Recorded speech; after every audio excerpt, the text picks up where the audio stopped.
Hi, I'm Chris Van Allsburg. You may have read some of the children's books I've written, Jumanji, Polar Express, or Zathura.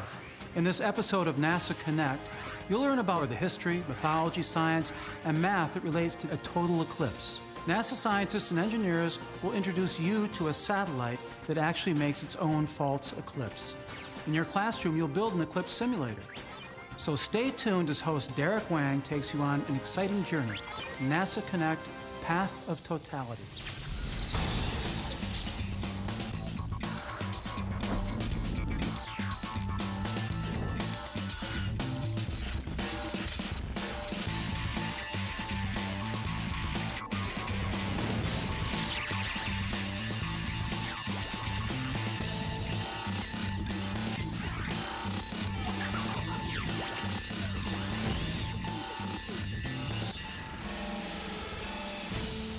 Hi, I'm Derek Wang, and welcome to NASA Connect, the show that connects you to math, science, technology, and NASA.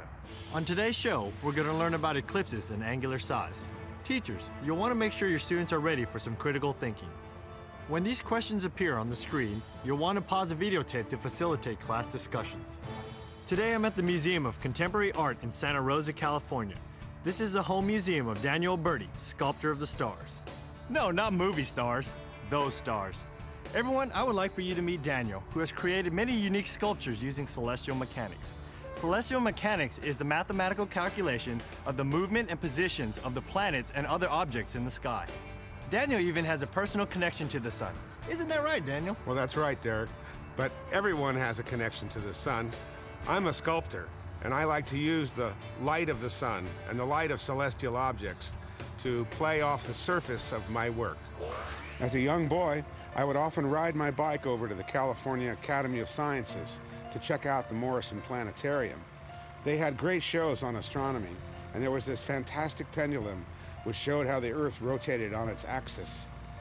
These are the kind of places that inspired my interest in astronomy and the mysteries of the sun.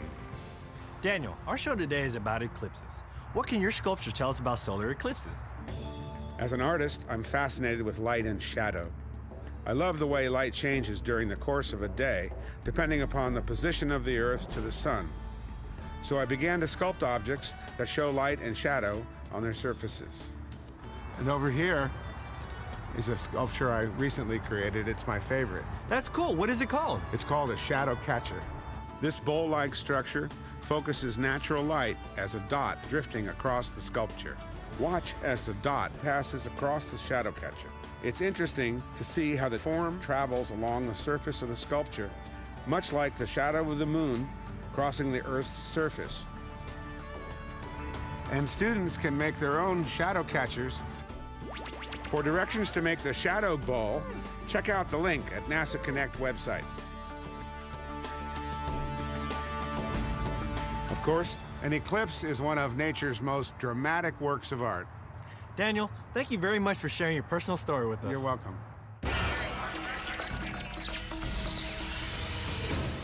Okay, so did you notice Dan uses science and math to create his works?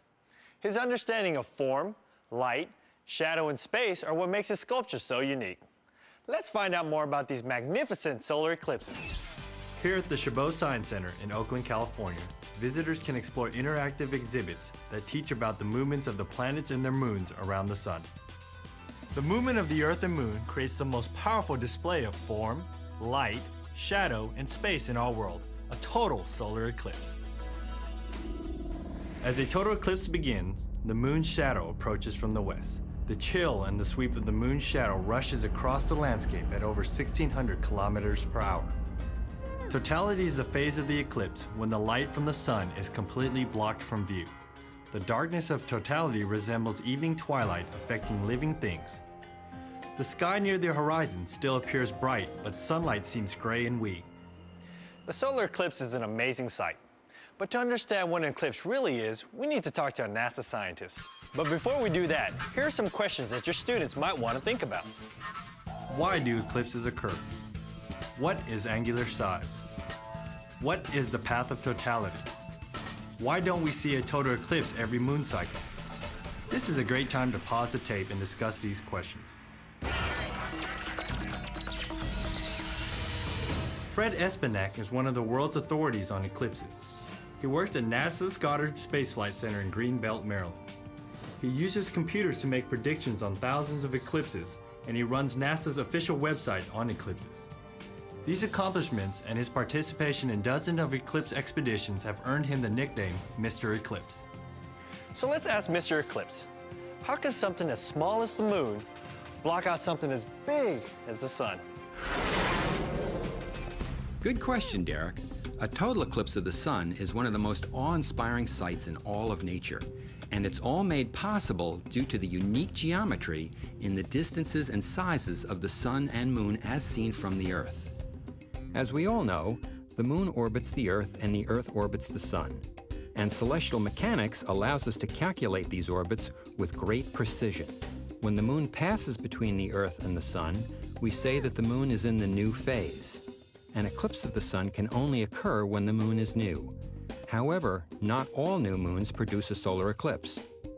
The moon's orbit around the Earth is tilted about 5 degrees to the plane of the Earth's orbit around the sun. As a result, the moon spends most of its time either above or below the Earth's orbital plane. The moon passes through the plane only twice during each of its orbits.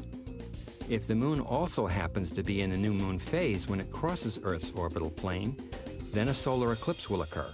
Most eclipses are partial because new moon takes place just before or after the moon crosses the orbital plane. But if the timing is right, a total eclipse of the sun occurs just as the center of the moon passes directly in front of the center of the sun. The path that the moon's shadow makes over the Earth during a total eclipse is called the path of totality.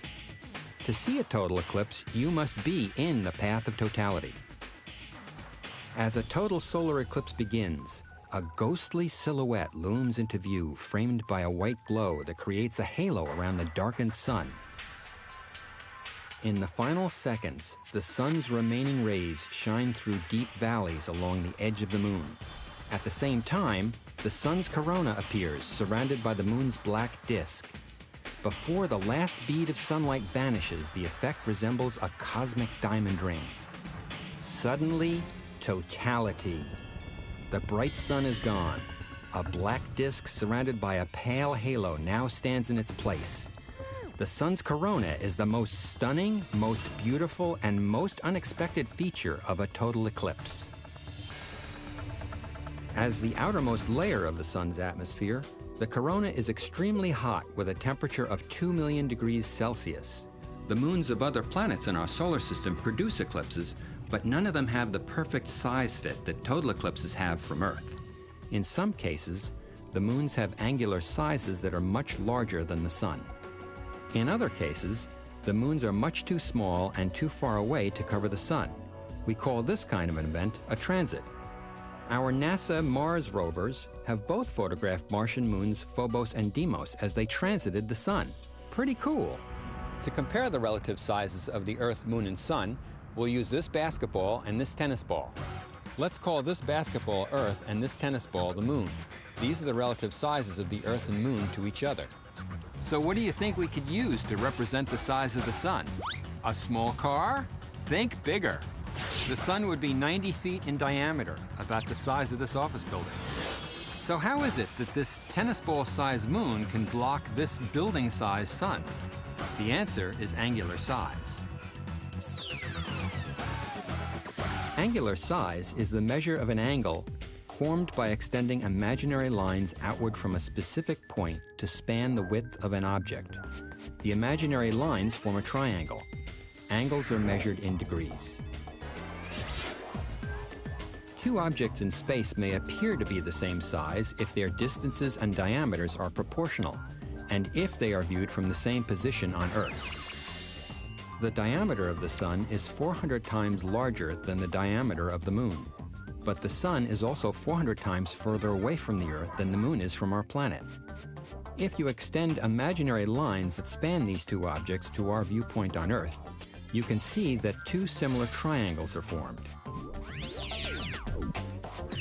The angles formed at the viewpoint are the same for both objects, making the angular size of these objects equal. When these bodies line up exactly, the moon appears to be the same size as the sun, creating a total solar eclipse. This fortunate coincidence is responsible for the perfect fit of the total solar eclipse, one of the most spectacular events you can possibly witness in our solar system.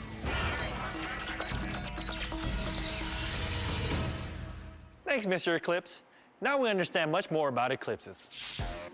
Let's see if students at the Challenger Learning Center in Bangor, Maine can help us demonstrate just how important angular size is to an eclipse.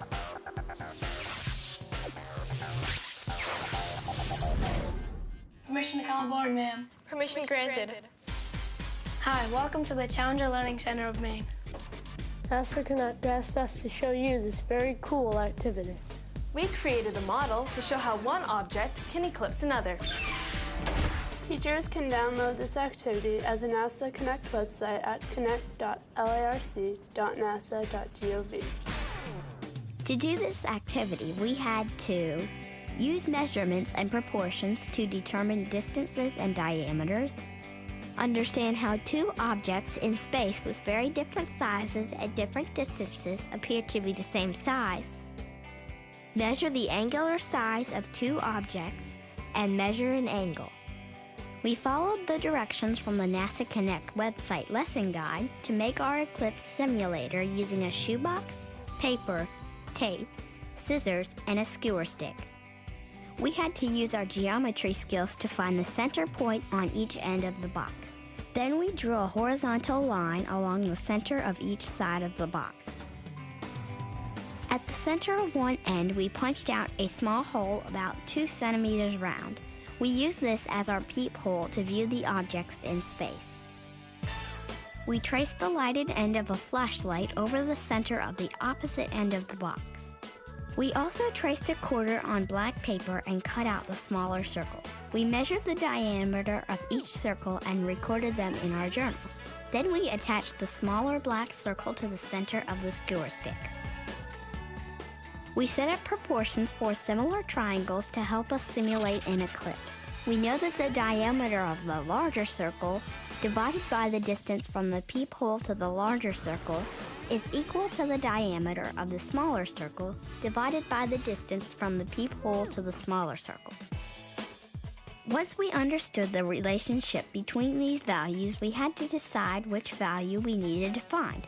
Since we already know the diameter of both circles and the distance from the peephole to the larger circle, we need to calculate where to place the smaller circle from our peephole. We set up a proportion to solve for that value. Once we came up with a number, we measured the calculated distance from the peephole and slid the skewer stick in place. We added string to demonstrate how the angular size of the objects was the same. The string helped us see that the distances and diameters were actually sides of similar triangles. We used a protractor to measure the angle formed by the string.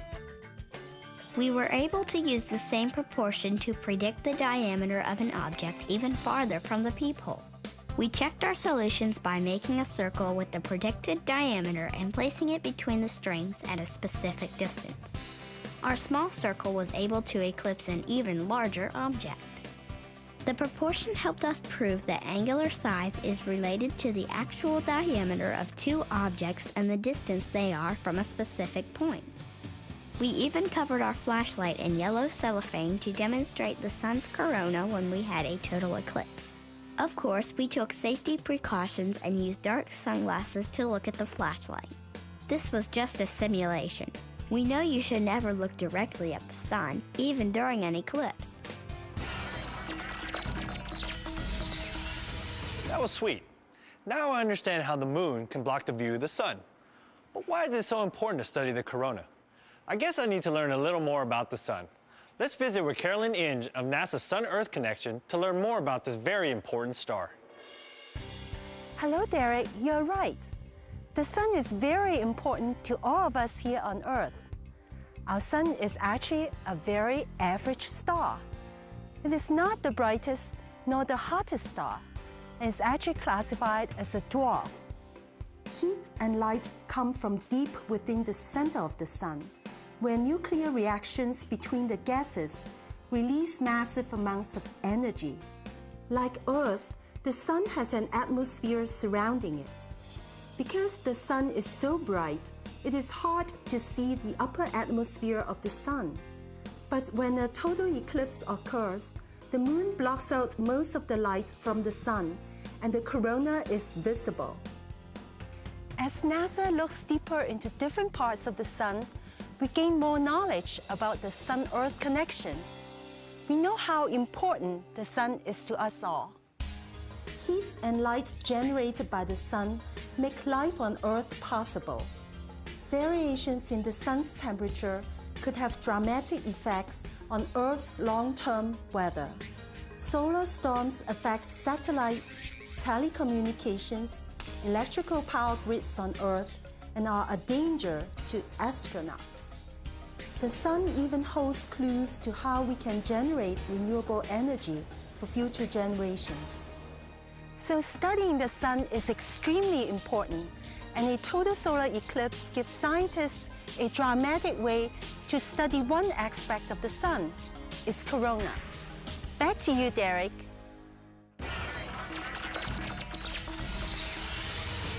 And now you understand more about eclipses in the sun. I wonder if ancient people understood eclipses as well as you. Here are some questions to consider. What did ancient civilizations think about eclipses? Can eclipses be predicted? Let's talk with Dr. Sten Odenwald from NASA's Goddard Space Flight Center to learn how people develop their own special stories to explain eclipses. Eclipses have long been a source of mystery. These events were often viewed with fear and awe in the past. Today, eclipses still thrill us. The ancient Chinese once believed that an eclipse of the sun occurred because a dragon was eating the sun. The Chinese would produce great noise, such as drumming or banging on pans, to frighten the dragon away and bring back the sun. A similar story is a Native American legend of the Choctaw Nation, attributing an eclipse of the sun to a mischievous black squirrel who would try to eat up the sun at different intervals. The Egyptian pharaohs believed they were the representatives of the sun god Ra, and the iris of an eye is often seen in their artwork, such as the Eye of Horus. Similarly, the ancient Nazca culture of South America believed that the sun and the moon were the separate eyes of the sky-dwelling gods. There is a very good reason for this belief. A total solar eclipse bears an uncanny similarity to an eye in the sky. The hole in the sky formed by the black disk of the moon mimics the pupil of the eye, while the rays of the sun's corona resemble the iris of an eye. Ancient cultures around the world have drawn this same symbol. At about the same time the Nazcan culture in South America recorded their eclipse, the same eclipse may have been witnessed by Philostratus in Italy. He wrote, "There appeared in the heavens a certain corona resembling the iris, surrounded the orb of the sun, and obscured his light." It's interesting that Philostratus used the term corona, which is the Latin word for crown. Today, astronomers still use that word to refer to the outer atmosphere of the sun.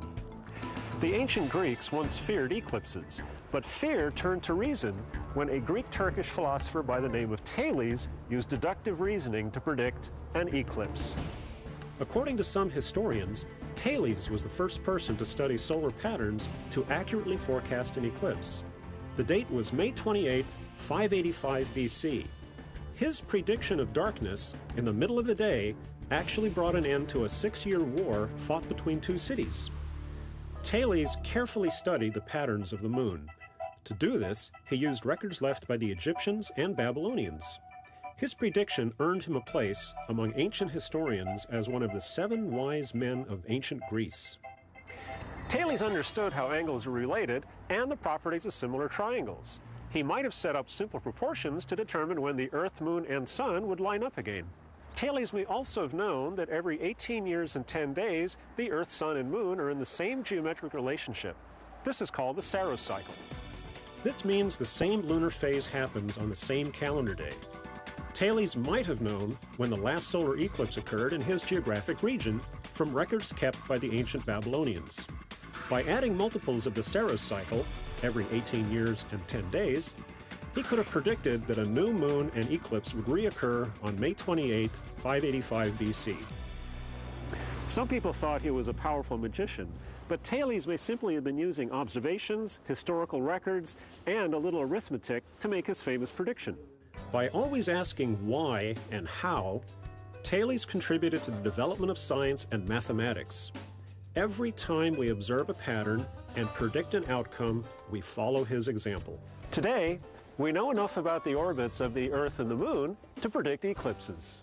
Some people take special trips to watch a total solar eclipse. NASA has a team ready to observe and record the total solar eclipse in Turkey. In 2006, the path of totality travels from South America to Asia, where these ancient peoples once lived. And when viewing an eclipse, make sure that you wear proper eye protection. Sunlight is so bright during an eclipse that it can damage your eyes. Back to you, Derek. Today, scientists at NASA have devised ways to create eclipses all the time. Can you think of a reason why scientists would want to create an eclipse of the sun all the time? Let's meet with Steele Hill of NASA's Goddard Space Flight Center SOHO mission. SOHO is a spacecraft that is closer to the sun than we are. It observes the sun from 1.6 million kilometers from the Earth.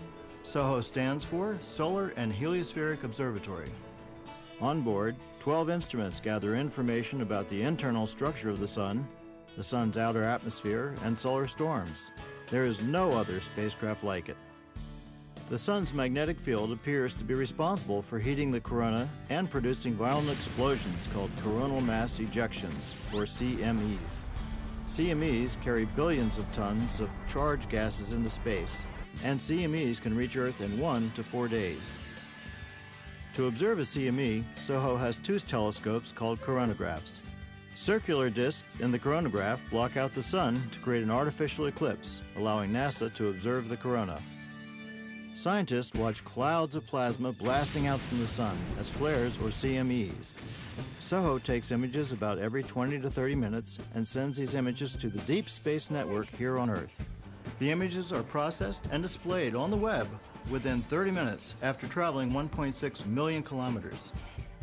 CMEs are one type of space weather that can set off electrical surges in power lines and create radiation danger for astronauts. Scientists worldwide are using SOHO data to learn how to predict space weather that could endanger the future explorers of our solar system.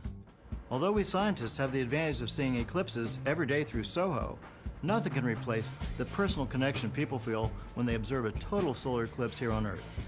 Its profound effect links us back to the ancient peoples before us. Our researchers remind us that an eclipse is more than just the sun, the moon, and the Earth. Each of us has a personal connection to the sun. Even our biological clocks are set to the light-dark cycle charted by the Earth's movement around the sun. Carolyn Ng has a special guest with her to help us better understand this sun-Earth connection. Hi again, Derek. We are here at Chimney Rock, Colorado. I would like to introduce to you Dr. Shelley Valdez, Science Educational Consultant for Native Pathways. She's also a tribal member of the Pueblo of Laguna. Thales understood that knowing how the moon moves through the sky is a key to predicting a solar eclipse. The Earth has a slight and slow wobble off of the ecliptic, which is the pathway of the sun and the planets as seen from the Earth. The ecliptic pathway is easiest to learn as it is seen upon the backdrop of the stars. This wobble causes the moon to rise a little further north and a little further south on the horizon over a period of 18.6 years.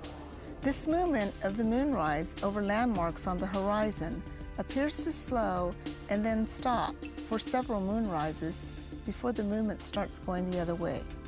The point at which it appears to stop is called a lunar standstill. Ancient Puebloans were avid observers of the brilliant night sky of the elevated Colorado Plateau on which they lived. They learned to time events throughout the year according to when a star constellation, the sun or the moon rose or set on the horizon. They also learned to build observatories that served the same function. At some point in time, it was noticed that the full moon rose between the two spires of Chimney Rock during the northern lunar standstill every 18.6 years. Ancient Puebloan rock drawings recorded eclipses. We know that an eclipse was important to the ancient ones because of the record they made on the rocks. Like the Nazca, the Egyptians, the Turks, and the ancient people everywhere, similar circular designs were used. Ancient people were divided by oceans, mountains, and deserts. But through their art they left behind, we know that eclipses were events which linked all people together, as it continues to do so today. Today we continue to watch the passing of the sun and the moon in the sky. Every year close to the spring equinox, a special solar event is monitored by scientists, students, and educators. People are brought together by celestial events such as total solar eclipses and the transit of Venus, as well as staged events called Sun-Earth Days. One of Sun-Earth Days' main goals is to provide an opportunity for you to learn more about the sun's connection to the Earth through images, cultural parallels, and activities. NASA's Sun-Earth Connection collaborates with schools, science centers, and museums around the world. We produce webcasts and other resources.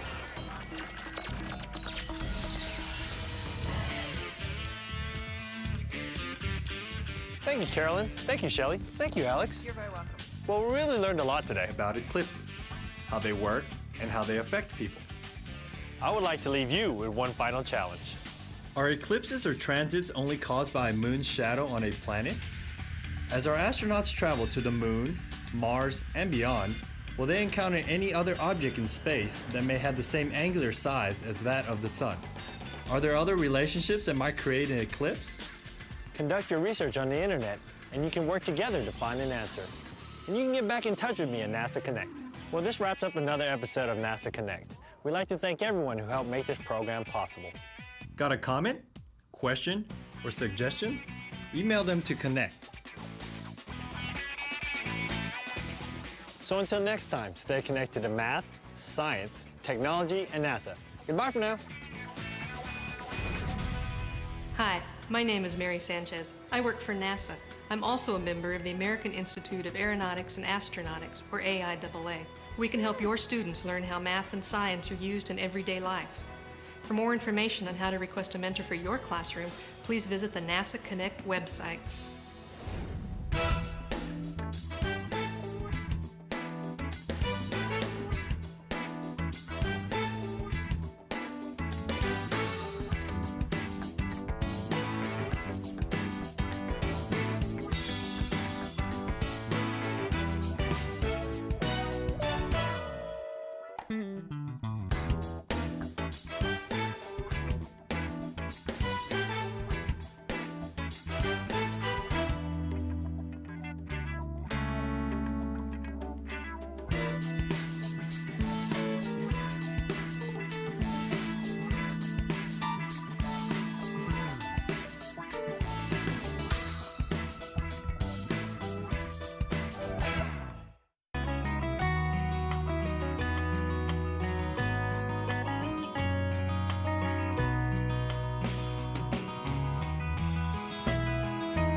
Hello, everybody, and welcome in. I'm Bill Cody. And I'm Janet Ivey. We're glad you're with us. Janet, it's hard to miss all the construction that's going on around us, even near my little hometown of Cross Plains. Well, some people feel it's a sure sign of progress, but others feel that, like everything else, too much of a good thing can cause problems.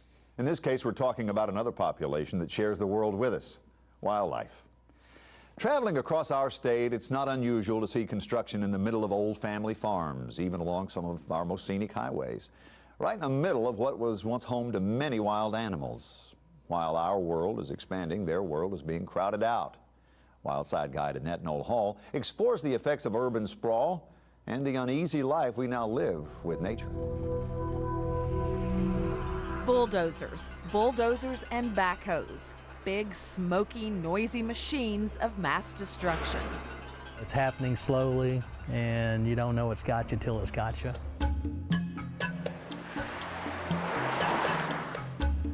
Bulldozers moving in on 122,000 acres of our land every year, stripping it for the primary purpose of building more homes, stripping it to construct more businesses, stripping it away from wildlife. You have to think that long-term vision about what are going to be the real needs way down the road in terms of protecting not only our natural resources and what they will need, but also where are people going to enjoy wildlife, fish, things like that in the future.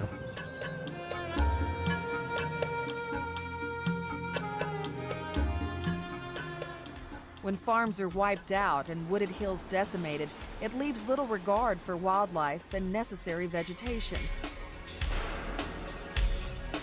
We are already seeing fish killed as a direct result of our economic growth, deer darting into city streets, and displaced coyotes searching for food.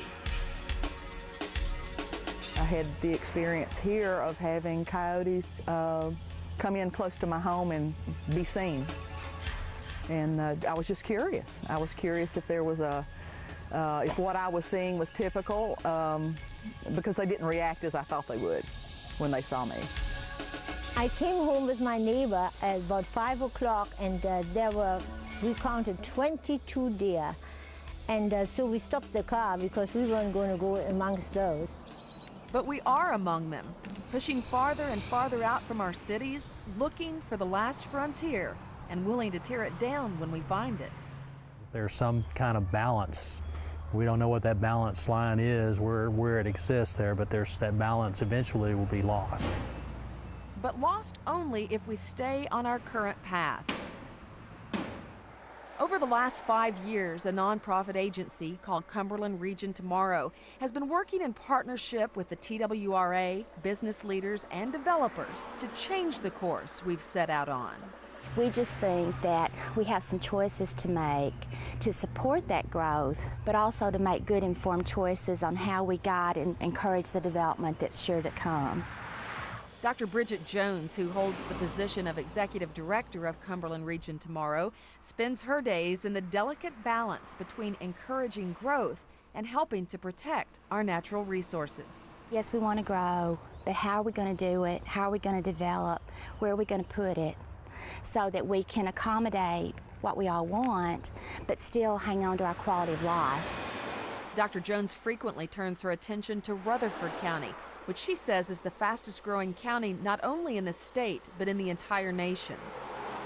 They are really on top of it, but they have a huge challenge every year just trying to figure out how to service what they've got, much less, to plan and allow the continued growth and development. Growth is expensive, and Dr. Jones says it's essential that we all educate ourselves on what's happening around us, as well as how our tax dollars are being spent. We want to live out, and we want to have the landscape and the rural land around us and access to woods and waters, but then you'll get enough people out there and they suddenly want a Kroger or a Target. This is one of those areas that used to be out in the country, but as the country is bulldozed away, land management planners say they hope that developers will soon discover that it's more profitable to just work with the land rather than clearing it. And then what happens is you also plan to strategically keep the land that holds that creek riparian area or the wooded area, you plan to keep that open, so that everybody that lives out there gets to enjoy that. But for those of us who are just watching from the sidelines, how can we help? How can we weigh in on what is protected and what is developed? And I think the most important route for folks to be involved in and to make their voices heard and known is at the local level there. That's where it's all got to start. If we can use our voice and let them know that we're interested in these things, then they'll pay attention and they'll respond. And then the 1,200 species of fish and wildlife that we are so blessed to have in the state may possibly be able to dodge the next bulldozer. I'm Annette Noel Hall on Tennessee's Wild Side. Dr. Jones says the developers who work with the land instead of against it are already seeing higher profit margins. Cumberland Region Tomorrow has created a growth plan which shows 500,000 more people moving into a 10-county area of Middle Tennessee in the next 15 years. Which is all the more reason for us to be aware of the impact our lives have on the world around us.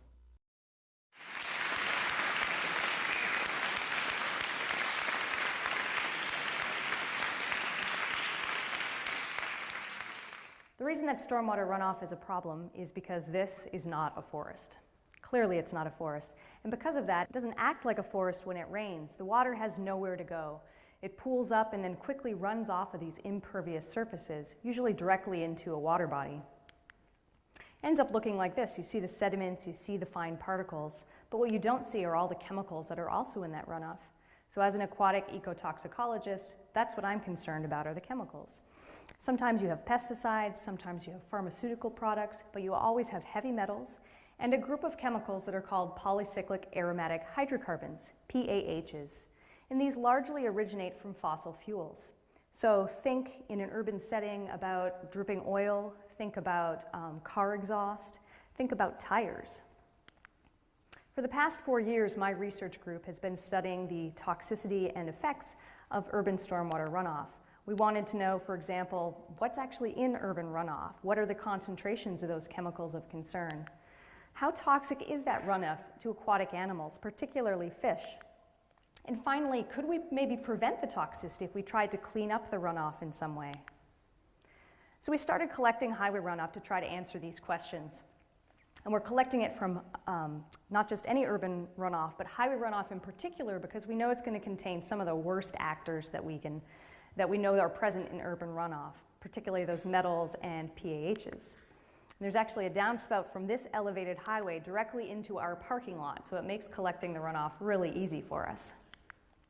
So what do we find? Well, in terms of chemistry, highway runoff has, not surprisingly, a lot of metals, particularly zinc and copper. It also has a lot of these PAHs.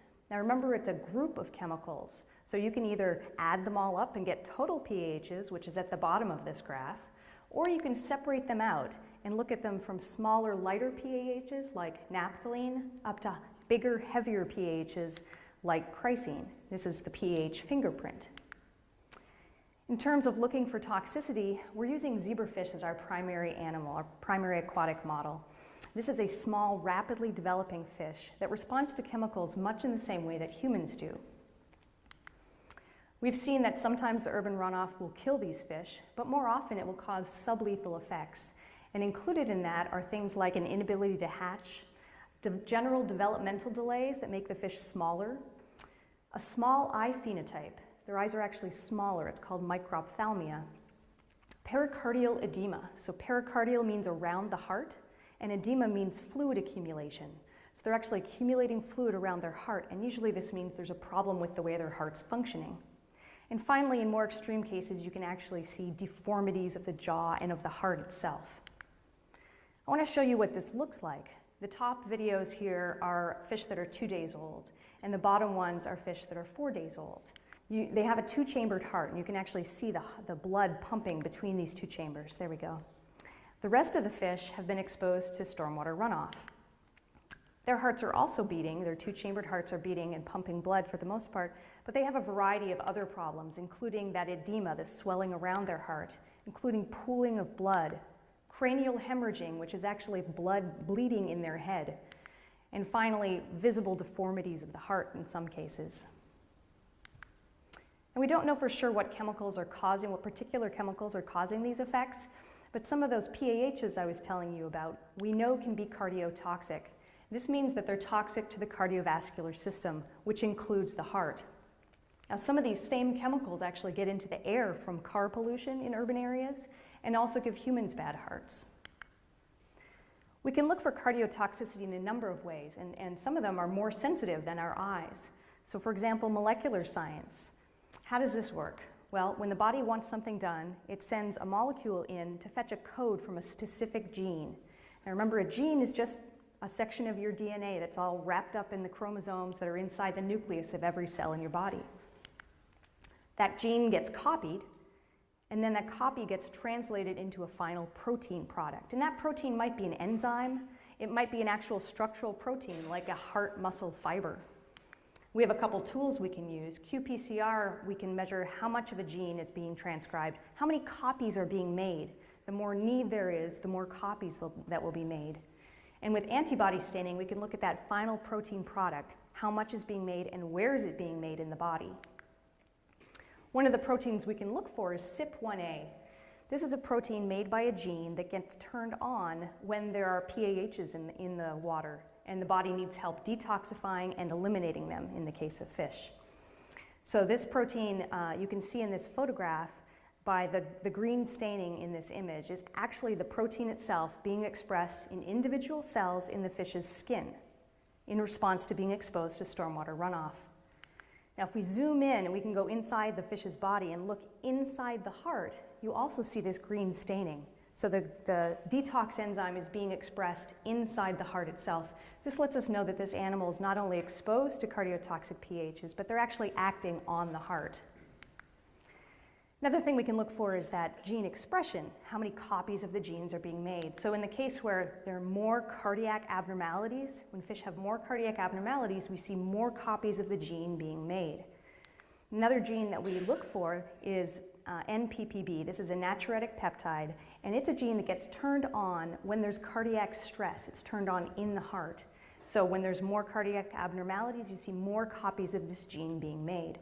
These two things together tell us that A, the fish exposed to runoff are exposed to cardiotoxic contaminants, and they're also have bad hearts. So remember, the third part of our research program is looking for whether we can prevent the toxicity by trying to clean up the water in some way. And the way that we're doing that is using green stormwater infrastructure. This includes things like pervious pavement, it includes green roofs, and bioretention systems like rain gardens. Bioretention is just a fancy way of saying getting the water to soak into the soil, get filtered through the soil. So the way that we've done this is collect a whole bunch more runoff, and we brought it down to Washington State University in Puyallup. There we have these large soil bioretention columns. And these are essentially just a core section through a rain garden. And they contain mostly sand and compost and some gravel at the bottom for drainage. We put the runoff in the top of the columns. Some of the columns had plants, some of them didn't.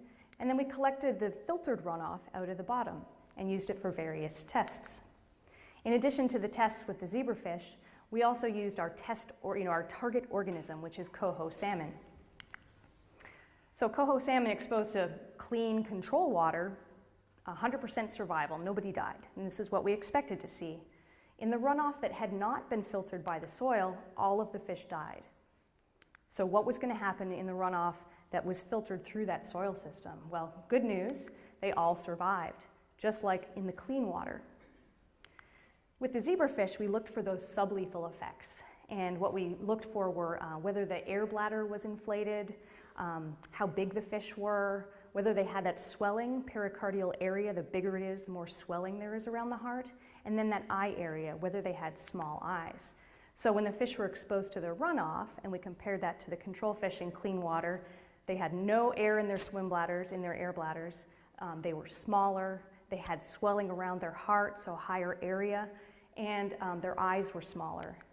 But if you treated the runoff by filtering it through the soil, whether or not there were plants involved, you saw a reversal of that. And we saw that there were now normal air bladders, normal sized fish, normal hearts, none of the swelling around the hearts, and normal eyes for the most part, normal sized eyes. What about the molecular tools? We saw that passing the runoff through the soil prevented mortality, and it prevented sublethal toxicity that we could see with our eyes. What about our molecular tools? This picture shows the heart of a control fish exposed to clean water. You don't see any of that green staining for the detox gene, the detox enzyme, because it doesn't need it. This second picture you've seen before. It's a fish that was exposed to runoff. And you see that detox enzyme in the skin and also inside the heart, where it's causing the cardiac problems. The water that was filtered through the soil, these are the images we see. You can see a tiny bit of green in some parts of the body, indicating there's still a little bit of the detox enzyme present, but none of it inside the heart anymore, and that's the important part. So when we integrate all of these effects, we look at different animals, different endpoints, lethal and sublethal. We see that by treating the runoff, by passing it through a soil filter, we've eliminated almost all signs of toxicity. So in general then, across these different studies, we see urban stormwater runoff is definitely a threat to aquatic ecosystems. It's able to cause multiple symptoms of toxicity, including mortality in juvenile coho, and also including cardiotoxicity in developing fish. And finally, by filtering the runoff through something as simple as a soil system, we're able to prevent nearly all signs of the toxicity. So the idea is that even though this is not a forest, if we can use green stormwater infrastructure, low impact development, and things like source control to prevent contaminants getting in the runoff in the first place, hopefully we can help this act more like a forest. Thank you.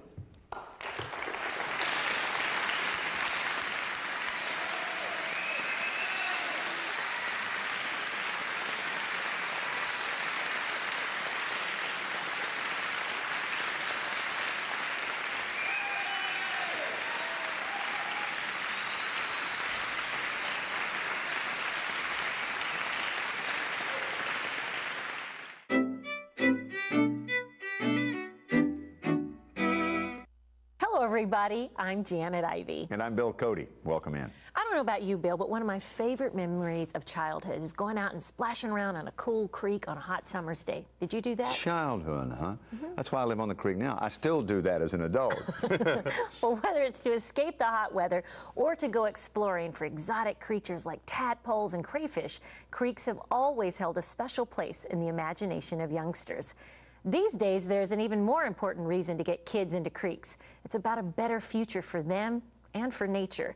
Wildside guide Cassandra Finch tells us about a special program that takes kids to the creek and turns the creek into a classroom.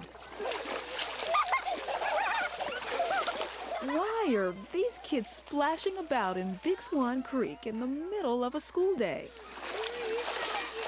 Believe it or not, this creek is a classroom for about 15 homeschool students. These darters are just beautiful. The University of Tennessee's Lewis County Extension Office organized this field trip just for them. They can learn about fish, they can learn about river transportation, the ways the river changes over time. They can learn about the chemistry of water. They may call it creek stomp, but the kids are going in more than just foot deep. Diving in and playing with the critters and other wildlife, side by side. Awesome! Yeah, look at that, Tori. Look at the crawdaddy. I can hold one of them. Some are barely old enough to hold these buckets. That's mine, the big one. But as for Big Swan Creek, it's been around for ages.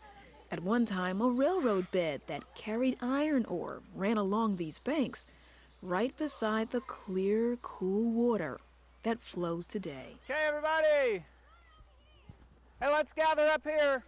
Frank says the creek is in relatively good health, and he wants to show the kids how they can help keep it that way. Now, what can we do to make sure that our water sources are clear and not polluted? What about kind of what we're doing right now? We're actually learning about pollution. We're learning about the sources of litter. They may be pint-sized, but these kids are as eager to learn about the health of Big Swan Creek as any seasoned conservationist. I love the little design on it. Karen Hargrove knows just how successful this 4-H program has been in teaching children about local streams and waterways.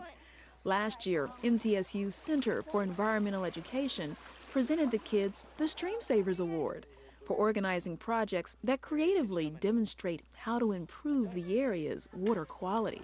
You see where the kids are, they're not in a classroom. Their classroom's the outdoors today. And one of the flexibilities of home education is that you can take your children on field trips as a part of their everyday education. Put a child in a natural setting and they are just instantly curious about what's there. Something a parent needs to encourage along with this curiosity is a respect for what they find and understanding of how our lives depend on this, not just clean water, but also clean air, just a clean environment. Any garbage you got, let's put it in. Denise Dickerson brought her entire family out here. Little Samuel, Anna, and her twin Rachel. There's Jonas, and as the oldest, Abby is quick to point out what she's found. It is probably some relative of the minnow, because look at the size. After just a few minutes in the water, she's become a bit of an authority on Big Swan Creek's tiny residents. So how did you end up finding all this stuff about fish? I mean, how do you know all this stuff? Actually, I do read a lot of books, but I don't read a lot about fish. It's just, I guess it's experience. When you get into the water, you seem to know it. The beauty of homeschooling is that you find things out here that you wouldn't normally find in books. This outdoor classroom not only stimulates their sense of adventure, it also sparks a lot of questions. I wonder what kinds it is. When we get back, we will hit the books or hit the internet so that they can learn more about these animals. I think it gives them a better understanding of how pollution can affect things. I think a lot of times people don't really see the connectiveness between pollution and what happens in, say, a wild area like a creek, unless they get down and actually see the impact. As the kids prepare to head home, they'll take the lessons of Big Swan Creek with them and use it to help keep Tennessee's other beloved streams and rivers clean. Creek Stomp organizers hope that when the kids grow up and return with their own children, they'll find the same sparkling jewel, still beautiful and pristine. For in the end, we will conserve only what we love, we will love only what we understand, and we'll understand only what we're taught. And we're all teachers, and I think we need to teach the children how wonderful this natural world is and how important it is to us. I'm Cassandra Finch on Tennessee's Wild Side. To learn how you can be a part of Stream Savers, visit our website at tnwildside.org. In only 2 years, the Stream Savers program's already recognized more than 750 kids and adult leaders for their water quality projects. In addition to traditional school classes, the program is also open to 4-H clubs, scout groups, and homeschoolers. Almost anybody who's working to keep our waters pure. You can't help but think that our world is going to be a better place because of the work that they've done.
ready?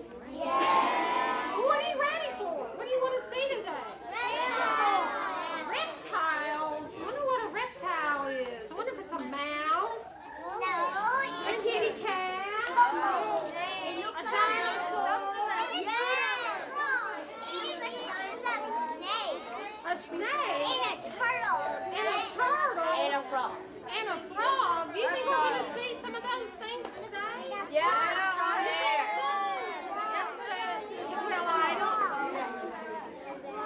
I don't know what's in those containers. Are you sure you really want to see what's in them?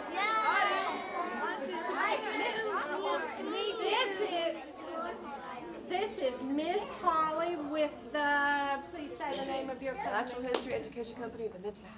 Yeah, that's it. I was going to say that. I was. We are thrilled to have you here today. We want to, if we holler our slogan, we're proud of our slogan this summer. It says over there what it is.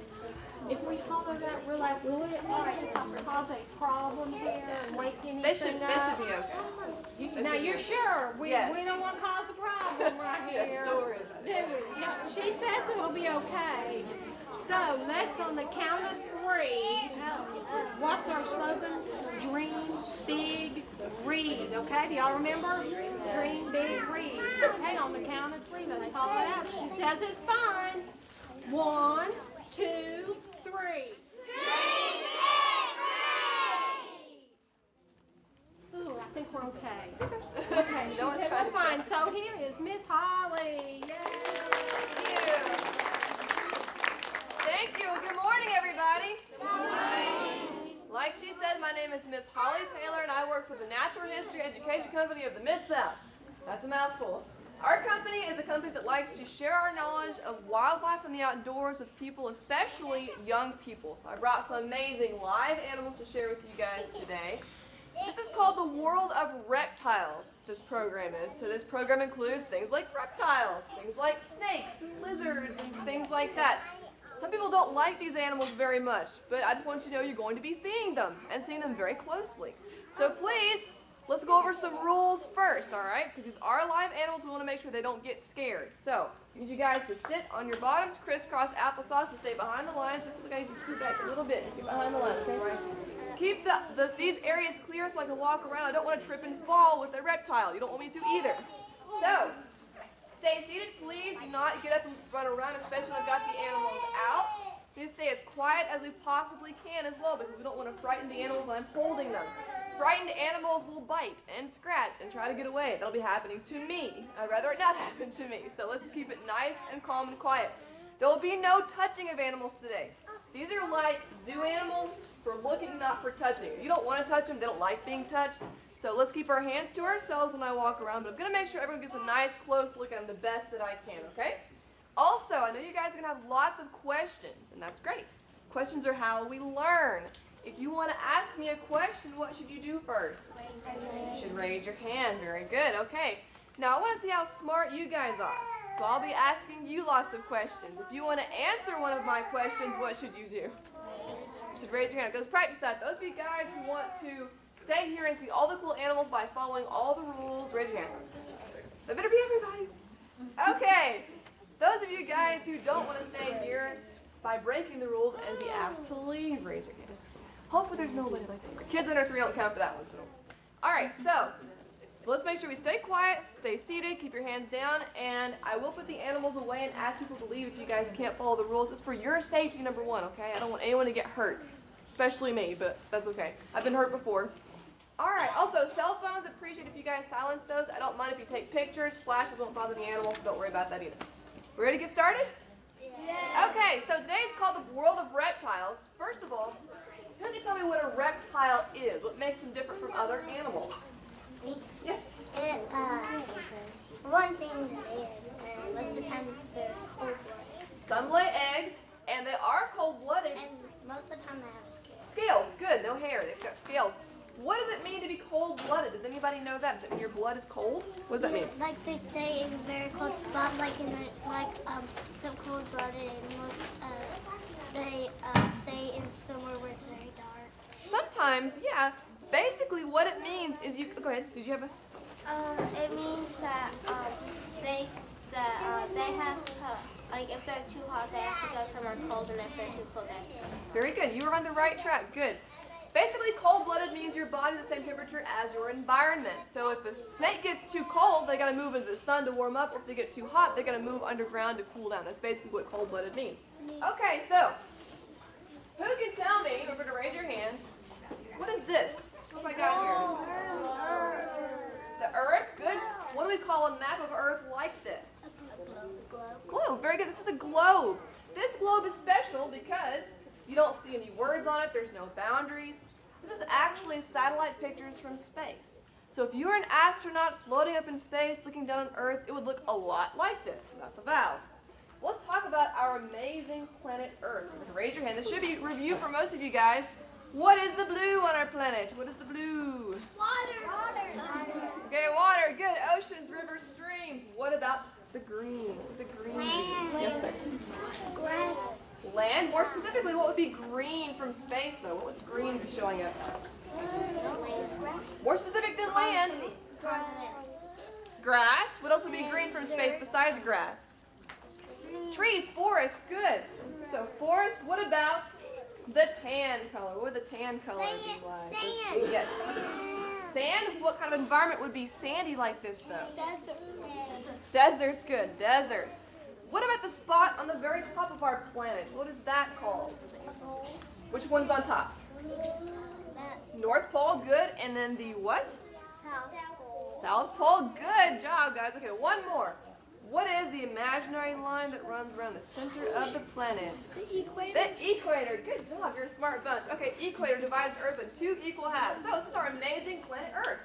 We've got rainforests. We've got deserts. We've got frozen wastelands and grasslands. And all these places are home to unique animals. And we're going to stop around the different continents and learn about different reptiles found along the way. So our first stop of the day is going to be this continent right here.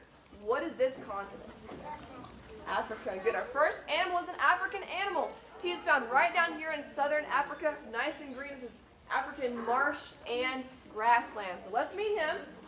Remember our rule. We keep it nice and quiet. I'm going to need a towel for this guy. You'll see why. And I didn't mean to lie to anybody. This first animal is not a reptile at all. It's actually an amphibian. And a very dirty one. Don't freak out for the dirt. It's just dirt.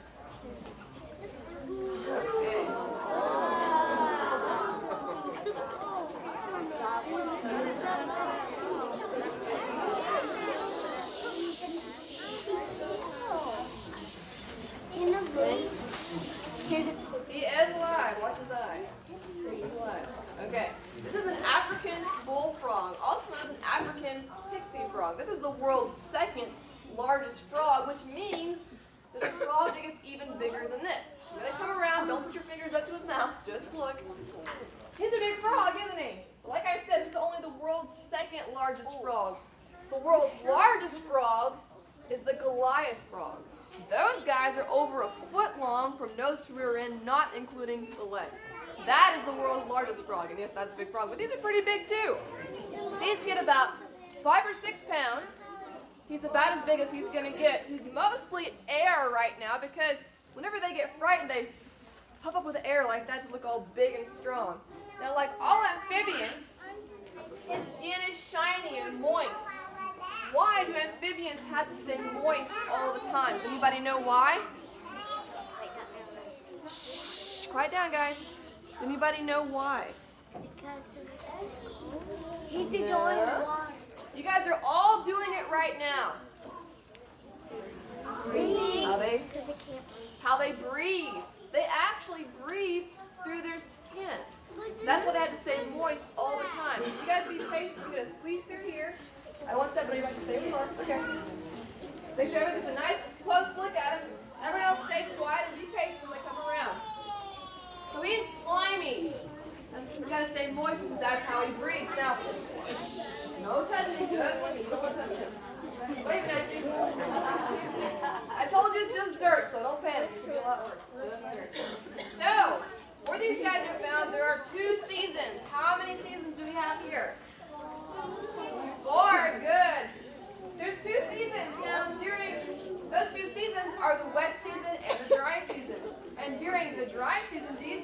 are several feet underground. Because remember, they've got to stay nice and moist all the time, otherwise they will die. So during the dry season, they're underground. They make a cocoon for themselves. This cocoon is made out of mucus. You can tell me what mucus is. What is mucus? It's basically like snot. Yeah, it's basically snot. Is it from drying out? Out of mucus. Right down. And when the rainy season finally does come, it soaks that mucus cocoon and softens it. He climbs his way out to come to the surface. Before he comes to the surface, he does something very interesting with that cocoon. What do you think he does with that cocoon? He eats it. That's right. It's like you guys eating your own snot. They eat that mucus cocoon and go to the surface. Right? You don't have to. Don't think about it too hard. So they climb to the surface, and then they find the girl African bullfrogs. Now the females are much, much smaller than the males. As a matter of fact, the females are about the size of his head. They're much, much smaller. There's a reason for this, and we'll get to that shortly. So they find the girl African bullfrogs. They get together. The females lay as many as 4,000 eggs. That's a lot of kids. Not very many of them will survive. We have a lot of them. Wait a minute, you guys. Again, it's just dirt. Dirt don't hurt, as they say, so don't worry about it. So, after she lays her eggs, guess what she does? Doesn't die. What do you think she does? She what? Climb out? Well, more specific. Actually, no. What she does is she leaves. Mama does not take care of the babies. Daddy does. That's why Daddy's so big and strong. Now these guys actually have weapons, believe it or not. They have teeth in their mouth. Not very many frogs, or amphibians in general, have teeth, but they do. And they use those teeth to defend their babies, themselves, and to eat some very surprising things. These guys eat things like mice, snakes, small lizards, birds, each other. Anything they can fit to that mouth, they will eat. And they also can bite, so why you're not putting your fingers. Wait a minute again. That way, that's why you don't put your fingers next to his mouth, because they do bite. And yes, it hurts, so I've heard. I've not been bitten by him yet. So, he saves those eggs until they hatch. How many days do you think it takes for those eggs to hatch? Give me any number. It would probably take a whole month. A month is a good guess. 7 weeks? Good guess. Go ahead. No? Think smaller. Smaller numbers. 4 days is a good guess. Think one more number. Yes. Yes. 2 weeks. Actually, those eggs hatch in only 2 days. Yes, 2 days. Now that's very fast. It is very fast, but the rainy season is very short. So they've got to grow up very quickly. In fact, in 18 days, they're ready to hop away. So what's a baby frog called before he gets its legs? Tadpole, good. Now tadpoles breathe water, adult, and frogs breathe air. What is the big long word that means an animal transforming through several stages? What is that word? Do you know? I saw your hand go up for a second. You know? Life cycle, another word for it. What they are good for, though, is for digging. These guys can dig several feet underground during the dry season, and they also will use their legs to dig in the channels and the pools where their tadpoles are and guide them to deeper water as their pools dry up. So they're very, very good daddies. When this job is done, everyone hops to the surface, or hops underground and waits for the next rainy season. Now you notice I have this towel. I don't just have this towel because he's very dirty. There's another reason for it. Have any of you guys ever gone outside and picked up a toad before? No. No? Yes? Okay, who has? What? They do? They pee. Okay. Now it's actually not pee. A lot of people think that it is. It's just water. All frogs and toads store water in a certain part of their body, and that's their emergency water supply. Remember, they cannot dry out. It's important that they don't dry out. So if someone like you or an animal picks them up, they'll release that water to try to scare you into dropping them. Doesn't give you warts. That's an old wives' tale. Warts are not caused by frogs or toads. Now, if a toad dribbles on you, it's a little bit of water. But if this guy decided to, it's a lot of water. I know it's been hot out there, but I really didn't want to hose you guys down. So that's why I have the towel with me today. And here's an interesting fun fact, a nice gross one. You guys will appreciate this. In the Kalahari Desert, there's a group of people known as the African Bushmen. And they're master survivors of the desert. They're desert people. One of their emergency supplies of water is they will actually dig up a toad, squeeze it, and drink the water out of their body. So, good tip for the next time you guys are stranded in the middle of the desert. Just dig up your nearest frog or toad. Okay, what kind of frog is this? Who remembers what kind of frog this is? African bullfrog. Good. They're also called an African pixie frog, but not because they're small and delicate and cute berries. Pixie comes from the Latin name pixocephalus, which just means round head. So, you gonna wave for everybody? Wave for everybody. Come on, wave. Come on, wave. There he goes. He's lazy today. Okay, so they are very lazy. They just sit in their cage all day. They're kind of boring, really. Okay, so we're in southern Africa. Now we're going to jump north to the area above Africa. What is that called? Somebody different. Someone's got to know. Europe. Europe. Good. We're going to Europe next. This next animal is from Europe. Also, a good example of how appearances can be deceiving in the animal world. Not everything is as it seems. Quiet down.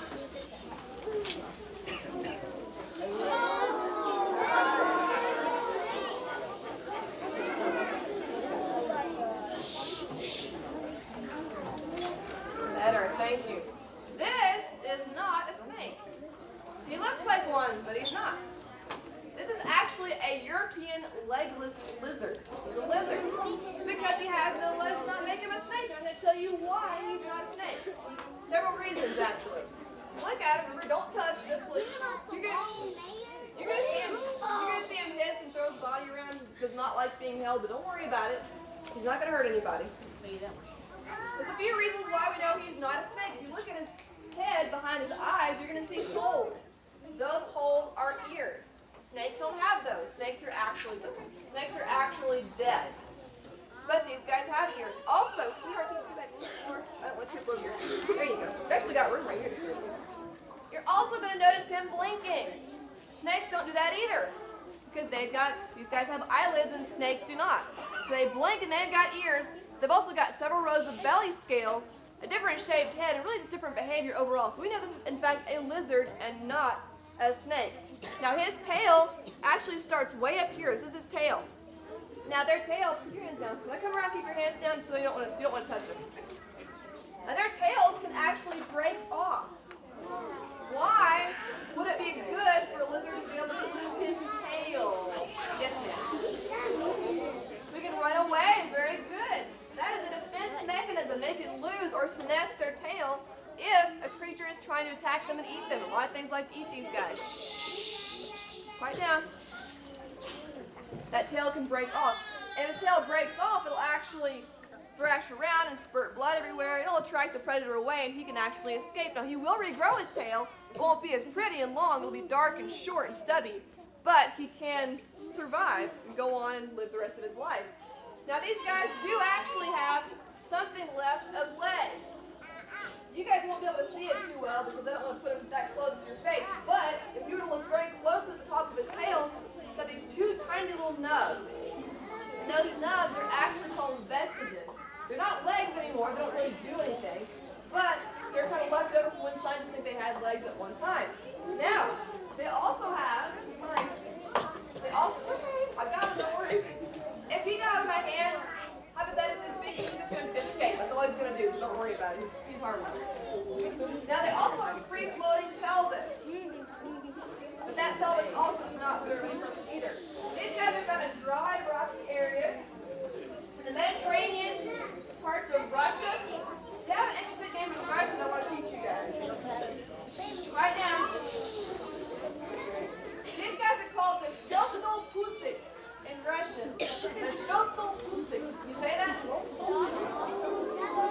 Okay, I'll say it again. Sheltodopusik. There you go. Sheltodopusik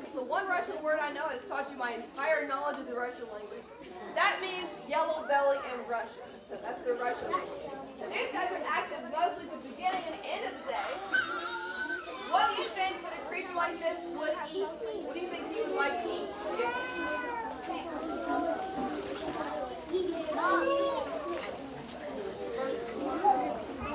Someone help her out. Little mice, maybe, sometimes.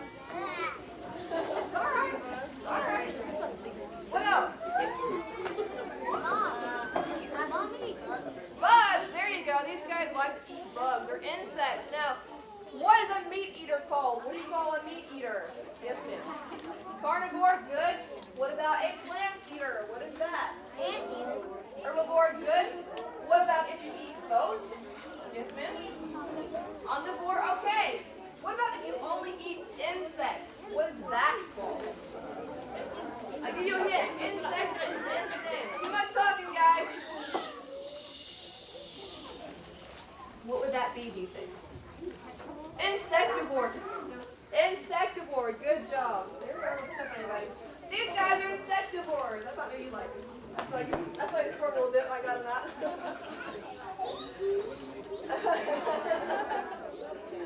All right. They're insectivores. They do have teeth. They've got sharp, conical teeth and strong jaws. Their favorite foods are actually things like slugs and snails. They're like slimy stuff. This guy also loves grubs a lot as well. Now he's about as big as he's going to get.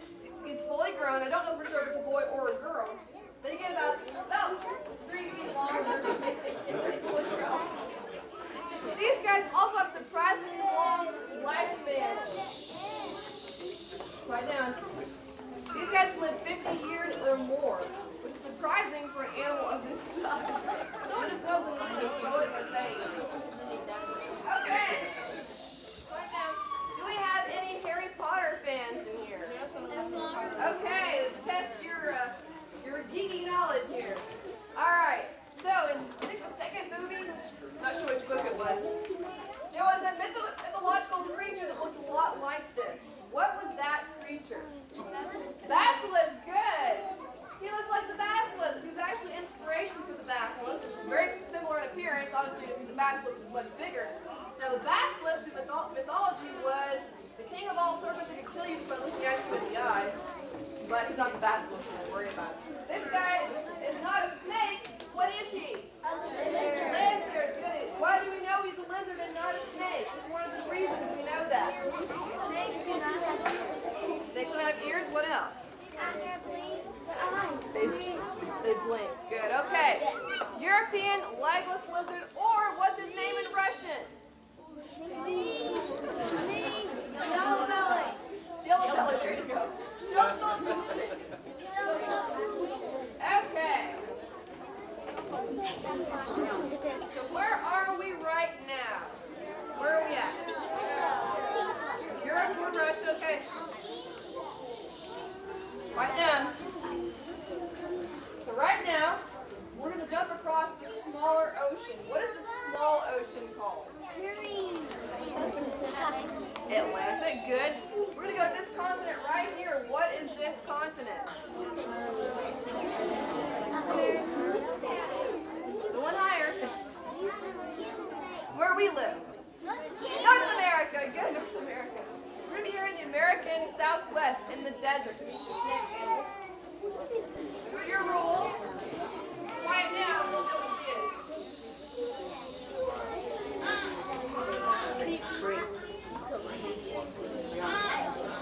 That is better. Okay. We're hoping the right one here. No drama queens, okay?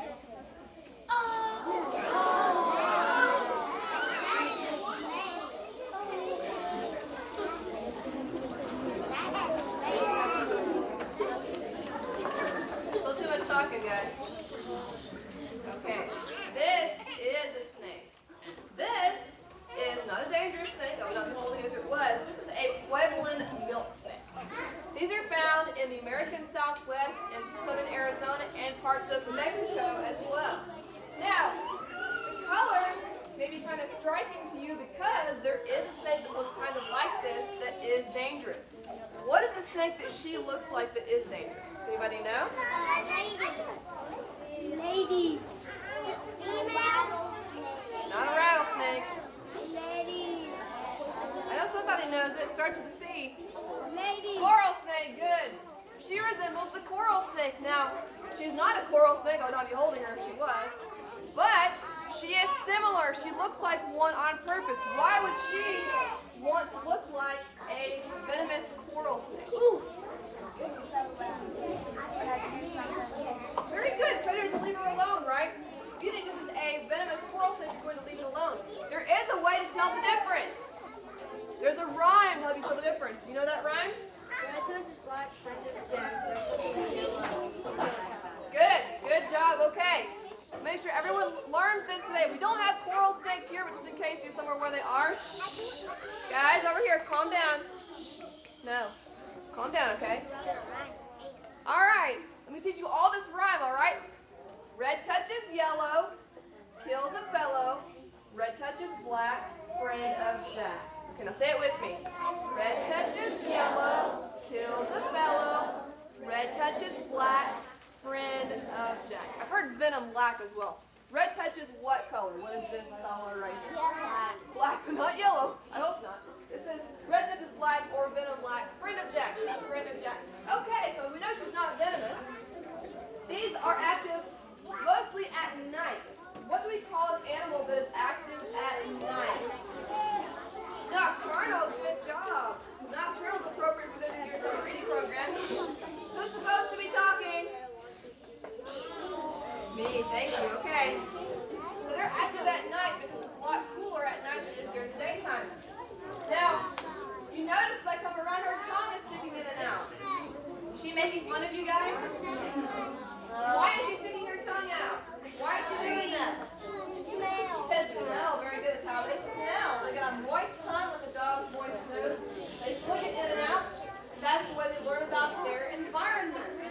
Also, can she hear me talking right now? No. Remember, she has no ears. They can't feel vibrations through the ground, but they cannot hear sound waves. Are you going to see her blink? No, she has no eyelids. They do have a scale covering their eye like a contact lens that gets shed with the rest of their skin, but she will not blink. It's hard to tell when a snake's asleep. She's about as big as she's going to get. They get about 3 up to 4 feet long, I think. But even because no drama queens, what I said, look, she's about as harmless as she can be. Did you want to pet her? I want you to pet her and tell her how she feels. Slow and smooth. Very good. See, snakes are not only let adults touch things. It's funny when adults get hurt, not when kids get hurt. So that's why we only put it. Okay, so what she said is true. Snakes are actually not slimy at all. They're actually very, very smooth and dry, like leather. And she's very soft and she just shed her skin. So she's not venomous, but she does have teeth. All snakes have teeth. It's how they hold onto their food and eat. What do you think a snake like this would eat? No. No, don't scream. Stay right where you are. No drama queens, okay? You don't want to scare the snake. Or each other. What do you think she would eat? Mice, good. They like mice. Rodents, things like mice and rats and moles and moles. Some of these also eat other snakes, a lot of them are cannibals as well. Sit down. Just stay where you are. I'm having service. Much better. They stay quiet. These guys love mice. Now that's actually really good news for us because mice and rats breed very quickly. A single pair can turn to thousands within a single year. They carry lots of diseases like Lyme disease and the plague. It's pretty nasty stuff like that. So if we have too many, we've got more disease and more people dying and getting sick. You're all right. You're all right. Don't hurt yourself trying to get away from it. Also, mice are one of the #1 causes of house fires in North America. So they get into our houses during the wintertime, chew wires and cause fires. So mice and rats can cause a lot of problems for us. So snakes are one of the #1 best controllers of mouse populations. Without snakes, we'd have way too many mice. So are snakes a good thing or a bad thing? They're actually a good thing. You see, even animals we don't like have a purpose on this planet. And that is the purpose of snakes. Stay where I'm not going to step on anybody. Try not to. Stay where you are. You're okay. That is their purpose for controlling mouse populations. And I promise, they do a much better job than your cat. Because they can slither down into the hole where the entire family is and eat the entire family in one sitting and take care of your problems. They're really, really good mousers. Now, they're called a milk snake. Why on earth are they called a milk snake? Anybody want to guess? You think they would give milk? They don't give milk. Only mammals do. Good guess, though. What do you think they're called a milk snake? Because they drink milk. Because they drink milk? You would think so, but they don't drink milk. Anyone else take a guess? Because they're white on them. The white looks kind of like milk. It does. Usually it's more of a yellow color, but yeah. Good guess is all of them, but there's actually another reason for it. There's an old wives' tale. Back in the day, farmers, and some farmers still believe this, I gotta be careful. Farmers used to think that these snakes would go in the barn at night and milk their cows. Now, could you imagine a snake doing that? Would a snake do that? No, a snake would not do that. But the farmer would think so. But I can imagine a cow sitting still for a snake to bite it and suck milk, besides the fact that snakes don't drink milk and don't have lips and can't suck. So why would the snake be in the barn in the first place, do you think? Why would she be in there? To eat the mice. Very good. Eat the mice and the rice. She was actually doing the farmer a big favor. So what kind of, sit down, sweetheart, sit down. You sit. Good job. So, what kind of snake is this? Who remembers? Milk snake. Milk snake, or a Pueblan milk snake. Good job. Okay. She's venomous or non-venomous? Non-venomous. Okay. These actually make pretty good pets, by the way. As far as snakes go, they make pretty good pets. Okay. We're back now. This is a female. It's very hard to tell in snakes, males from females. But she actually laid eggs, so that's how we know for sure it's a girl. Not intentional. Okay, so right now we are where? North America, good. We're going to jump south of this continent right down here. Africa. South America, good. Our next two animals are rainforest animals. What is the name of this rainforest over here? What's it called? Got a specific name though, it is tropical. What is it called? Amazon. Good job. We're going to do the Amazon rainforest. So let's quiet down. We don't have to frighten this guy. Stay.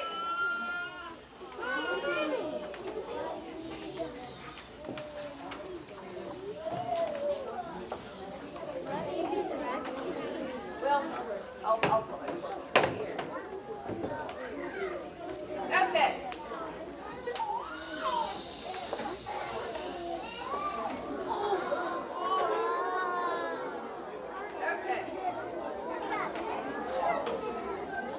This guy is a rainforest tortoise known as a red-footed tortoise. Now most tortoises, I know he's cute guys, don't touch, just look. Alright. He's a rainforest tortoise.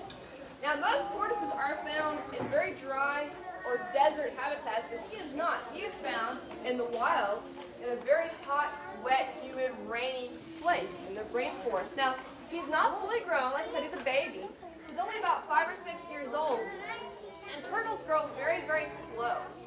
He may live to be, quiet down over here, girls. He may actually live to be 50 years or more. Turtles are very long-lived animals. Some species of turtle can actually live to be close to 200 years, which is a very, very long time. Well, like I said, he's not quite fully grown. He's got about that much longer, about that much taller, way up to 20 pounds. He weighs about 7 pounds right now. They're called a red-footed tortoise because of the red markings on the fronts of their legs. Now, they're not as bright as they normally would be because they're very dirty. These guys love to bury up in the mud. They love mud. A lot of turtles do that to stay cool when it gets very, very hot. So, like I said, he's not fully grown, but like all turtles, he's got this hard protective shell. Now that shell is obviously important to protect his body, but can he walk out of his shell and leave it behind like a hermit crab? No. No, good answer, he could not do that. This shell, there you are. This shell is part of his skeleton actually. This is his bone. His internal organs are attached all on the inside, and his spine runs right up here. So he is actually attached to his shell. He's not going to walk out of it body into it. He's not going to because he's not shy. He can actually pull his head in, put his feet up in front of his face, protect his face, and kind of tuck his hind feet and his tail in as well. There is only one turtle we have around here that can pull its entire body inside and even close the front door. What kind of turtle is that? You know what I'm talking about? Good? Box turtle, good. The box turtle, that is a local turtle we have here. Now box turtles are actually may one day be on the endangered species list because we don't have very many of them left. Number one reason for that is because they get hit on the road so much. So next time you see a box turtle across the road, help it across without getting hit yourself, of course. Now, these guys have the most varied diet of any turtle in the world, just about. These guys eat both plants and animals, so they are what? Omnivores, they're omnivorous, very good. Now, turtles don't have teeth. They've got a sharp beak to bite off and mash up food with. They eat things like mushrooms and fruits, he loves fruit, vegetables, and insects, slimy slugs and grubs, and occasionally dead things as well. Dead stuff, they're like carrion is what that's called. Okay, so you're sit down. I don't want to trip on anybody. Okay. Now I think this is a boy turtle. I don't know for sure. I'm going to tell you why I think it is. Now in boy turtles, their shell actually kind of scoops in like this. That's the reason I have a towel on. This guy's called squirt. That's why I have the towel on. But a male turtle shell scoops in the bottom. Like, also they have a longer tail. So I think it's a boy. I don't know for sure. Now in turtles, these turtles anyways, the boys get bigger than the girls. And the reason for that is the boys actually fight for the girls. And the way they do that is they've got this sharp, pointy thing underneath their neck that sticks out, their blaster, and that's their weapon or their ramming rod. So when two male turtles meet, and there's a girl there they both want, they both start to bob their heads. That's how they initiate a fight. They bob their heads. It goes on for a long time. Very, very, it's a fight in slow motion. And so they do that for a while. Finally, they start to ram each other. They use that piece right here to actually try to flip the other turtle over. And the one who flips the turtle over is the winner. The loser may sometimes actually die if they can't right themselves again. Usually they can flip it over pretty easily, but not all of them can. So, what kind of turtle is this? Who remembers what this is? Red-footed tortoise. Very, very good. Like I said, he will live a long time, and possibly even outlive me. So, they're definitely an investment of time. By the way, you may or may not know this, but it's actually against the law to have turtles as a pet in Tennessee. And it's kind of a complicated law. If you have more questions, ask me afterwards. I won't turn you in or anything. But just so you know, you've got to have a permit to have a turtle in Tennessee. Okay, so red-footed tortoise. Let's put him back now. Now the reason I have this towel because he tends to go to the bathroom. He's usually pretty good about it, but a couple of weeks ago I was at the Clarksville Library, and they had beautiful, lovely carpet. And he decided to use the bathroom. I didn't have the towel then. That's why I have the towel now. It was a big mess. Me and the janitor had a lot of fun cleaning that up. So if you go there and you notice somebody staying on the carpet, he's the reason. Okay, so right now we're in South America. Now I've been kind of lax with you guys so far, but we're going to be a lot stricter with this next animal. This guy is big. He definitely does not like to be touched. Kids need to sit down and not get up when I'm coming around. In fact, I may not get in among you with this guy. You'll see why. So it's very important we stay quiet and calm and stay on your bottoms, okay? Very cool. I don't want you to be scared of him, but he's just a lot bigger than the other ones we've had. Everybody get seated. He's actually shedding today.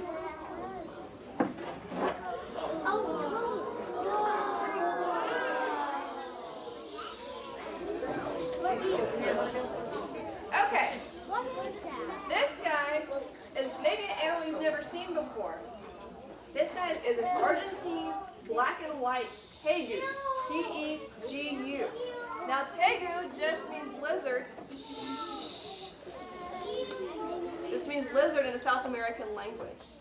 So he's about as big as he's going to get. They get about 4.5 feet long, weighs to 15 pounds. And he's also a male, and the males get bigger than the females in these guys. The males also have these big puffy cheeks like you see right here. I'm actually not sure what those are for. I wasn't able to find any information. But I do think it has to do with maybe showing off to the girls or scaring away the other boys. Sweetheart, you need to sit down. Layla, sit.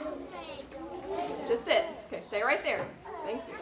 You're going to notice when I come around, he's got a nice long tongue. Now that tongue is a lot like a snake's tongue, and that's how he smells. He smells and tastes the air around him. But unlike a snake, he does have ears and he can hear, and you're going to see him blink as well. They also have very good eyesight. They're very, very intelligent animals, these guys. Now, these are in a family of lizards known as the whiptail lizards. Look at his tail. See how long that tail is? It's very thick. This tail is their weapon. If he gets upset, you'll see why they're called the whiptail lizard. And I've got the welt to prove it. But these guys usually tend to whip their tails around rather than bite. Although I would not want to be bitten by him either. He's got very, very powerful jaws and very sharp teeth. These guys are found in South America. They're found more along the forest edges and savannas than they are in the deep rainforest. They got short, powerful legs they use for digging. These guys will dig underground in search of food. Now these guys also eat both plants and animals, so they're what? Omnivores. Very, very good. This is why I'm not going to get too close to you. When he gets upset, he tends to thrash around. Okay, shh, who's talking over here? Shh. Shh. Quiet. Thank you. I'm going to scare him. Don't want to scare him, trust me. If you guys notice I got some scratches on my arms, this guy is why right here. He's getting ready to demonstrate that. So these guys are very powerful diggers. They look for food. They like things like eggs and arthropods, dead things, fish. These are actually very good swimmers, by the way. They can swim and actually hold their breath for a long period of time. Not very good climbers, though. They're not really climb. These guys spend more time on and under the ground than up in trees. Now, there is a lizard that spends a lot of time in trees that is an herbivore, and it's green. What is that lizard called? It's very common. Huh? No. Yes. Not a gecko. Think bigger. They're real popular pets. You get them all the time. Chameleon. Not a chameleon. Think bigger. Someone's got to know this. Iguana. There you go. Iguanas. These guys share their habitats with iguanas, but unlike iguanas, these guys don't really climb, and they eat meat. So, he's about 6 or 7 years old, and they live to be about 15 years old. You notice his beautiful, black and white skin. Now, this skin is what they're named for. Sorry, I can't come back there with him. This skin is what they're named for. And unfortunately, this skin has caused problems for the tegus because people think they make nice cowboy boots and purses. So especially back in the 1980s, it still goes on today, these guys were killed by the thousands and made into boots and purses for leather trade. Now, these guys are very understudied. There are very few people out there studying these guys. We don't know very much about them. Maybe one of you guys, though, keep your hands down for now. Maybe one of you guys will grow up and study animals like this, become a herpetologist. What do you think a herpetologist does? What do they study? What are we talking about today?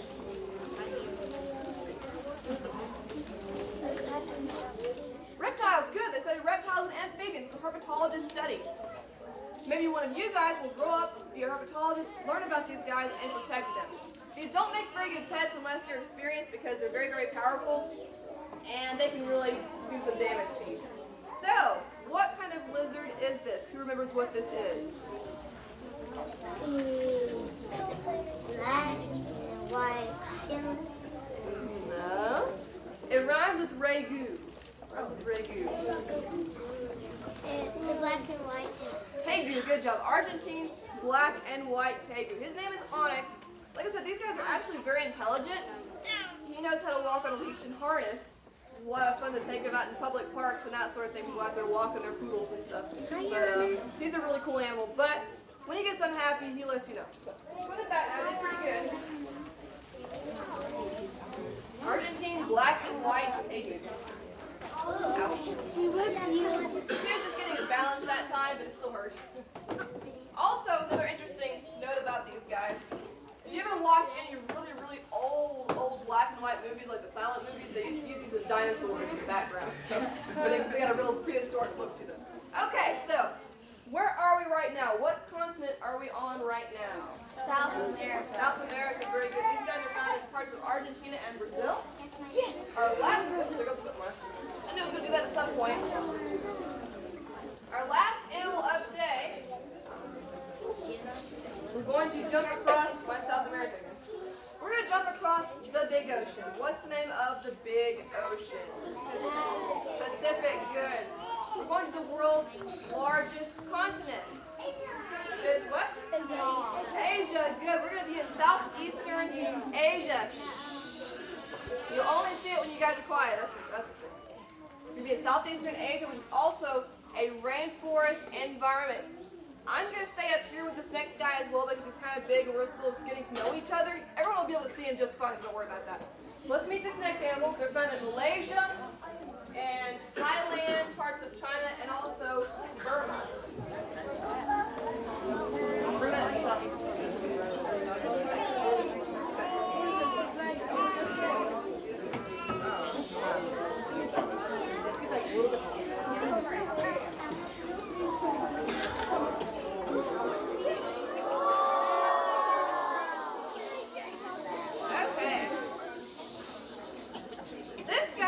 Burmese python. Burmese python. This is a pretty big snake, you may think, but by Burmese python standards and even by large snake standards, he's a tiny guy. This guy is a baby. He's only 2 years old, which means, quiet down, quiet. Thank you, better. Which means he's going to get a lot bigger. These guys are in the top 6 largest snakes in the world. These guys can reach 16 to 18 feet at least and can reach over 20 feet when they're fully grown and over 100 pounds. That's obviously one that's been fed a lot and has lived a long time, but they can reach that size. Now that's a big snake, don't get me wrong, but that's not the world's biggest snake. What is the world's biggest snake? The what? Not the cobra. The king cobra is the world's largest venomous snake, but what's the world's largest snake? Yes. Anaconda. The anaconda is one of them. There's actually another one too. There's another one. Do you know the other one? Good. Reticulated python. Good job. The anaconda is the heaviest, over 400 pounds, close to 30 feet. Reticulated python can reach 32 feet. I think that's the record, and doesn't get as big or heavy as the anaconda. But they're both very big snakes, big enough to eat any of you guys. So, but these guys don't get quite that big. Now, he's just a baby, like I said, 2 years old. He's going to get a lot bigger. Now, is this a color that you would see in the wild?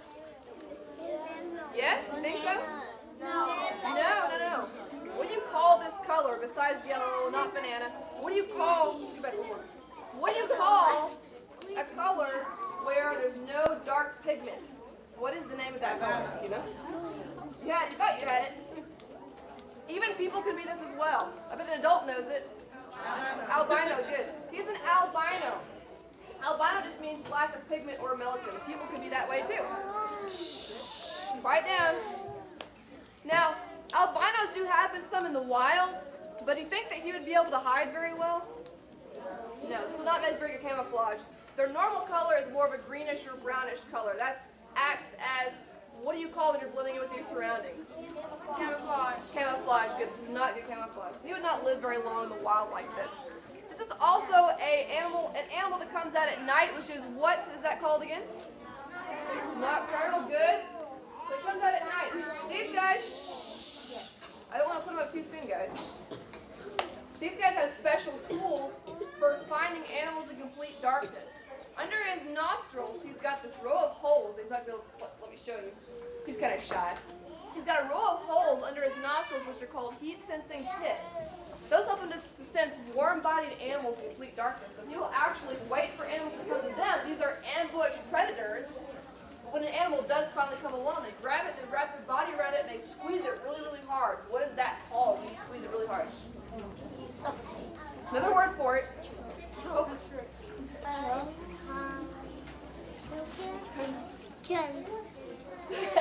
Constriction, good. Constriction.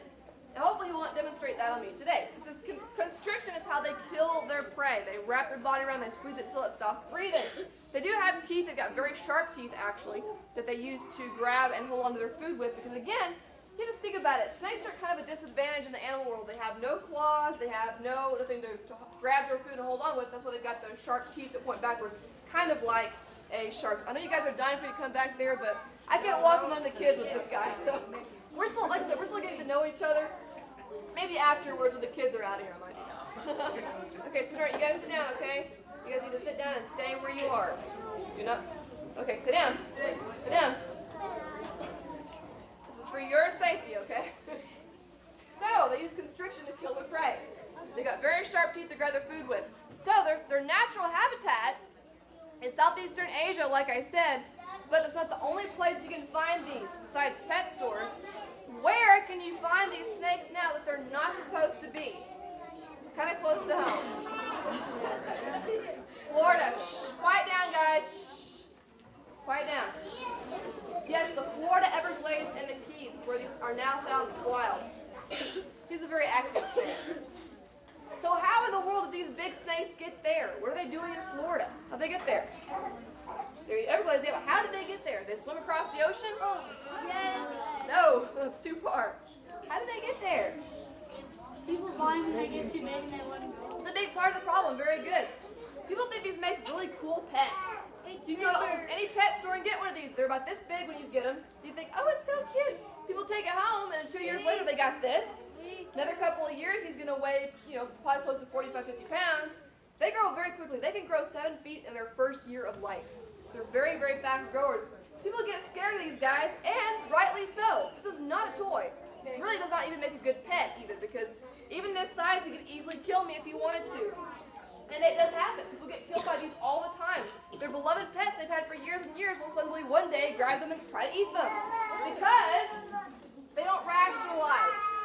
If they're hungry and you smell like food, they're going to treat you like food. That's why only experts should have these. You have to learn how to read their behavior and know whether they're going to attack or not, because they're not child's play. This is not a good pet. So they're in the Everglades. People get these, and they get too big and they let them go. Is it a good idea to let a snake like this go? No. Very bad idea. Because, like I said, they're dangerous to small pets and small children in urban environments. He's trying to hide. He's kind of scared. Also, and they pose a huge threat to the environment. Because in the Everglades, you have a lot of endangered species. There are a lot of animals down there that need protection. When you throw these snakes in there, they eat a lot of different kinds of food.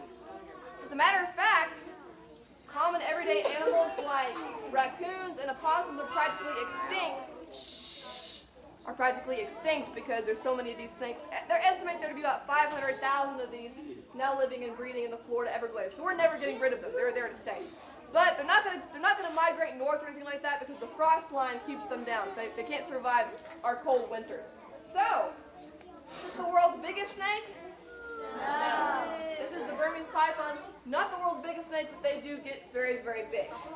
And do these make good pets? No. Please say no. Snakes do make good pets, just not these. These belong in zoos, in the wild, and only by experts like myself. You guys think this is a cool job? I think it is. I think it's an awesome job. If you guys want a job like this when you grow up, it's okay to say no. It's not for everybody. If you guys want a job like this when you grow up, it's important that you guys stay in school, you study hard, you go on to college and study even harder. This is the kind of job where you're going to get hurt, you're going to get dirty, you're going to get very tired, and you're never going to get rich, but it's a lot of fun. It's the best way to work with both people and animals, and it's awesome. I love snakes, by the way. This is why I'm here, why I'm with this guy. Even though he's dangerous, I do love him. I just respect him as well. So if you guys want a job like this, like I said, stay in school, stay away from drugs. It's very important you guys work very hard because you can do it. You guys have been awesome this morning. Thank you so much for coming out here. But before anybody gets up and moves, I'm going to put him up first. Do not come up here until I get him up first. But I do have some information up here if you guys want more information about programs like this. We do programs like this for schools and for libraries, for church groups. I've got some brochures and business cards. We've got a website. We're also on Facebook as well. And I also have some bookmarks for the kids if you guys want to get a bookmark of your favorite animal from today. Thank you guys so much. Let me put them up now. Okay, put our kids.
Bye-bye.